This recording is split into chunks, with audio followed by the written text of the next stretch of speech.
In God and Other Minds, Al had plunged ahead to defend the rational justifiedness of belief in God.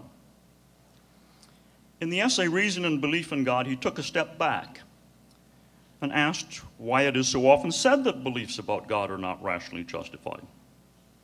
No one says that about perceptual beliefs, about memory beliefs, about beliefs concerning other minds, and so forth, or maybe a few skeptics here and there.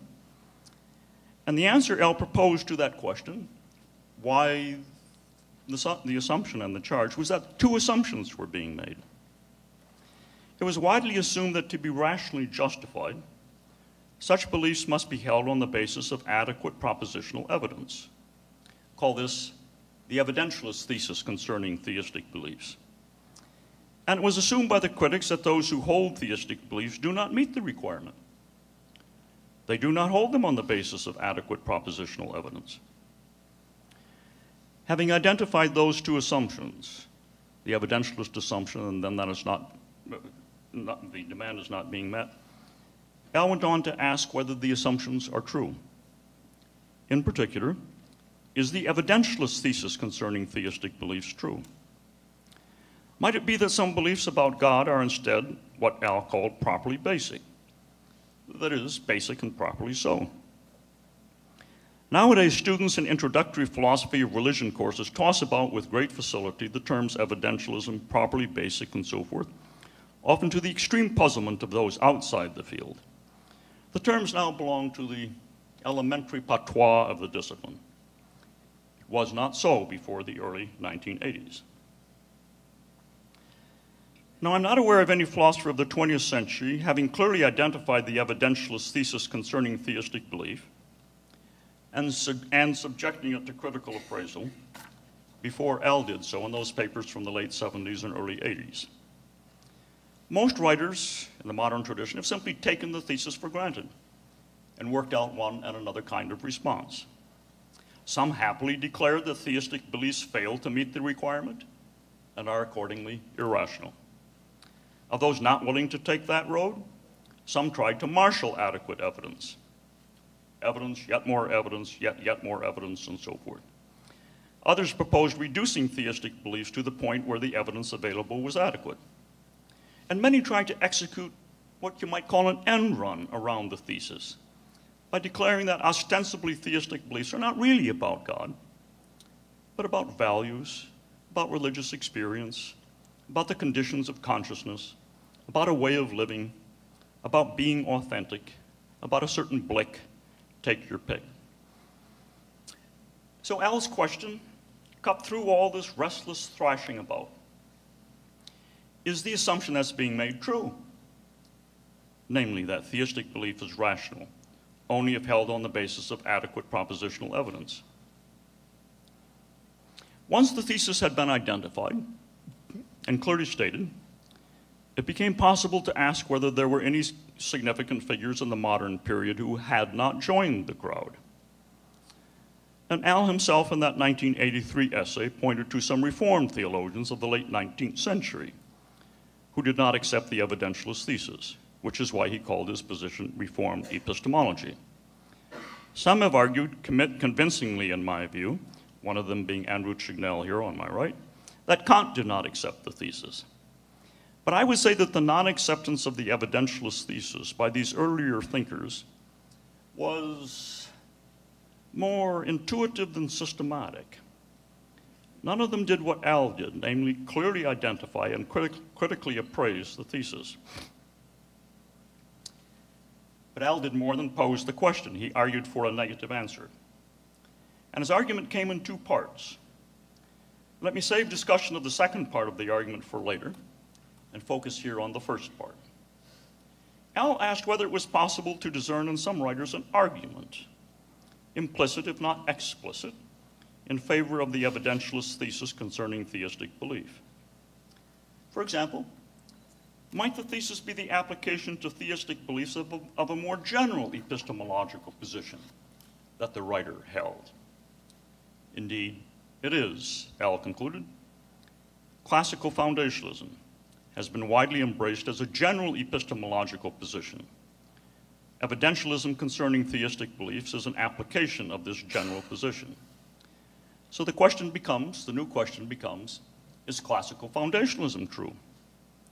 And Al argued forcefully in Reason and Belief in God that it is not. Now, it's also my impression that Al was the first to identify and clearly formulate classical foundationalism as a distinct epistemological position. But I'm not sure about that, nor do I know whether it was he or someone else who coined the term foundationalism. It's possible that the idea and the term were both sort of in the air at the time, but priorities don't really matter. The late 70s, the 80s, and the 90s represented an absolutely extraordinary outburst of creativity in the field of analytic epistemology. At the center of the ferment were discussions concerning foundationalism and its alternatives. And Al's critique of classical foundationalism made a decisive contribution to this discussion, as did a number of essays by Ernie Sosa, who was here yesterday. The field was transformed. What had seemed to me as a grad student tedious and boring was now full of excitement. Al's contribution to the field culminated with his magisterial 3 volumes on warrant, published in '93 and 2000, in which he moved decisively out of the attack mode and worked out with great rigor and in rich detail a distinct account of the nature of knowledge, the so-called proper functioning account. That account now has the status of being a canonical contribution to the field. So let me summarize my narrative thus far.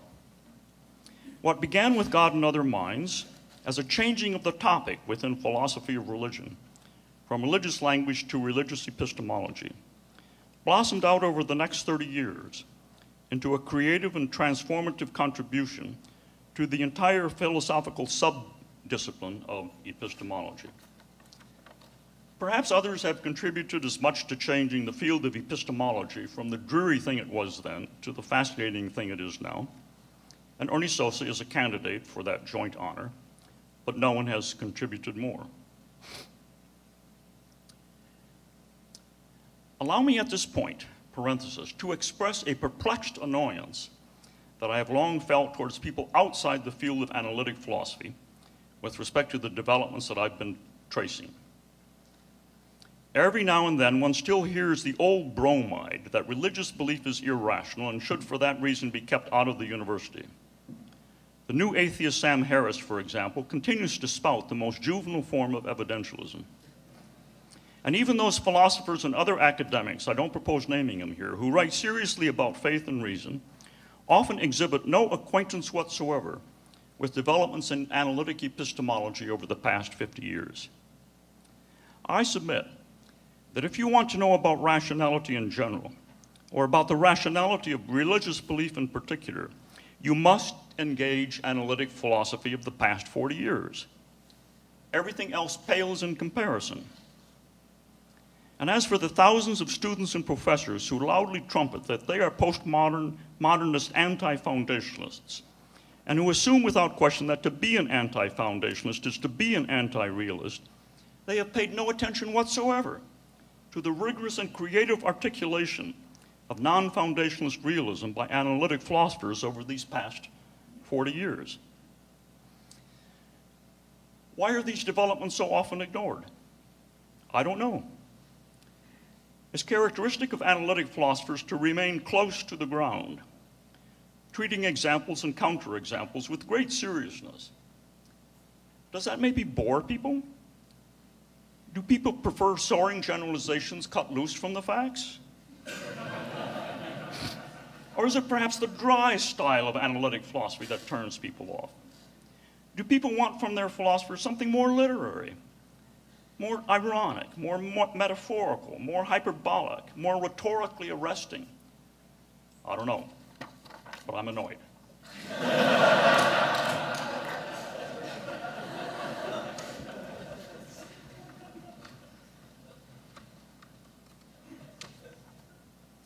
Back to the narrative.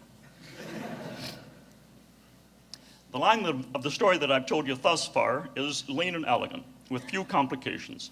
It sweeps from God and Other Minds through Reason and Belief in God to the 3rd volume of the series on warranted Christian belief. The story that I'm now about to tell is different.